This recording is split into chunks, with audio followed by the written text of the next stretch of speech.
Hi எல்லாருக்கும் வணக்கம். Welcome to RjAarthis kitchen. இன்னைக்கு இந்த வீடியோல என்ன பார்க்க போறோம்னு பாத்தீங்கன்னா எக் ஃப்ரைட் ரைஸ் எப்படி செய்யறதுன்னு சொல்லி தான் பார்க்க போறோம்.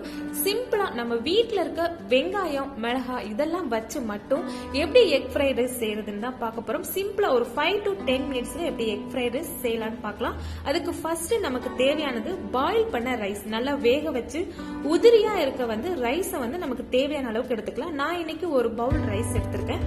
அடுத்ததான் பாத்தீங்கன்னா ஒரு முட்டை, ஒரு 3 முட்டை எடுத்துக்கோங்க. உங்களுக்கு எவ்வளவு தேவையோ அந்த அளவுக்கு முட்டை எடுத்துக்கோங்க. நான் ஒரு பவுல் ரைஸ்க்கு பாத்தீங்கன்னா ஒரு 3 முட்டை எடுத்திருக்கேன். அடுத்ததா நம்ம வீட்டுல இருக்க ஒரு பெரிய வெங்காயம் எடுத்துக்கோங்க. நானும் ஒரு பெரிய வெங்காயம் எடுத்து சின்னதா கட் பண்ணி வச்சிருக்கேன்.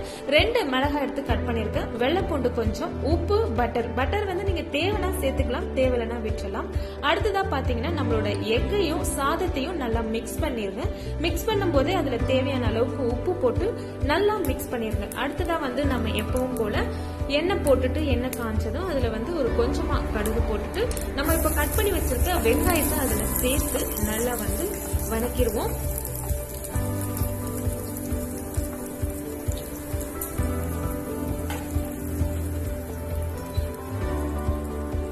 நல்லா வெங்காயம் பாத்தீங்கன்னா ஒரு கோல்டன் கலருக்கு வர அளவுக்கு நல்லா வெங்காயத்தை வணக்கினதுக்கு அப்புறமா நம்ம தட்டி வச்சிருக்கோம் இல்லையா வெள்ளைப்பூண்டு அதுல சேர்த்துடலாம்.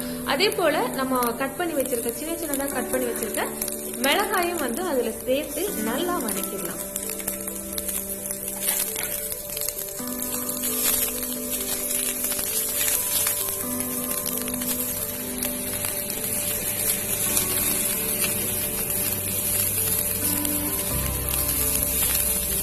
இப்போ நல்லா பாத்தீங்க அப்படின்னா நம்மளுடைய வெங்காயம், மிளகாய் எல்லாமே நல்லா வணங்கி வந்திருக்கு. இப்படி நல்லா வணக்கினதுக்கு அப்புறமா நம்ம மிக்ஸ் பண்ணி வச்சிருக்கோம் இல்லையா, அதாவது முட்டையும் சாதமும் போட்டு நல்லா மிக்ஸ் பண்ணி வச்சிருக்கோம். அதை நம்ம இந்த இதுல சேர்த்துட்டு நல்லா மிக்ஸ் பண்ணிடுவோம்.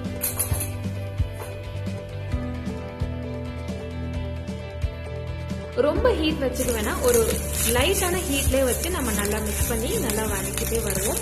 நல்லா பாத்தீங்க அப்படின்னா இப்போ அந்த வெங்காயம் நம்ம வதக்கினது, அந்த ரைஸ் எல்லாமே நல்லா மிக்ஸ் ஆகி அந்த எக்கும் நல்லாவே வதங்கி வந்திருக்கு. இந்த மாதிரி வர அளவுக்கு நல்லா மிக்ஸ் பண்ணுங்க. நார்மலா நம்ம chicken fried rice, egg fried ரைஸ்லாம் சாஸ்லாம் யூஸ் பண்ணி செய்வாங்க. ஆனா நம்ம இதுல சாஸ்லாம் எதுவுமே யூஸ் பண்ணல. நம்ம நார்மலா நம்ம வீட்டுல இருக்கிற திங்ஸ் வச்சு ஈஸியா எப்படி செய்யலாம் தான் பார்த்துட்டு இருக்கோம். இதை கண்டிப்பா உங்க வீட்டுல ட்ரை பண்ணி பாருங்க.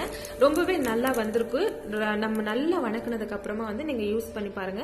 நல்லாவே நமக்கு கிடைச்சிருக்கு. எக் ஃப்ரைட் ரைஸ் ரெடி ஆயிடுச்சு. நீங்க உங்க வீட்டுல ட்ரை பண்ணிட்டு எப்படி இருக்குன்னு சொல்லி கமெண்ட் பண்ணுங்க. நெக்ஸ்ட் ஒரு ரெசிபியோட மீட் பண்ணலாம். Stay tune.